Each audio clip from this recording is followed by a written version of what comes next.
তোর সাথে চলতে গিয়ে এটুকু শিখলাম, তুই খুব ভালো রাখতে পারিস আমায়, আমাকে খুব বুঝতে পারিস। তোরও কি এমনটা মনে হয়? তুই অবশ্য নিজেকে লুকিয়ে রাখতে ভালোবাসিস। আমাকেও বলবি না তোর ব্যথাগুলো? ভয় পাচ্ছিস? আর ভয় পাস না। যেদিন আমার মুখে দাগ দেখে বলেছিলিস অ্যালোভেরার কথা, শরীর খারাপ শুনে বলেছিলিস কি দিবি, সেদিনই বুঝেছিলাম তুই আমার ভালো চাস। সমাজে তো ক্ষতি করার মানুষের অভাব নেই, তোকে ভালোবেসে আগলে রাখতে চাই রে।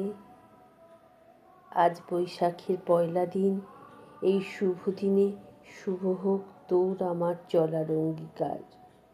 শুভকামনা একরাশ। এই দেখ, তোর সাথে কথা বলছি, বাইরে শাঁখ ঘণ্টা কাসর বাজছে। বুঝতে পারছিস, সত্যিই তোর আমার শুভ দিন এসে গেল।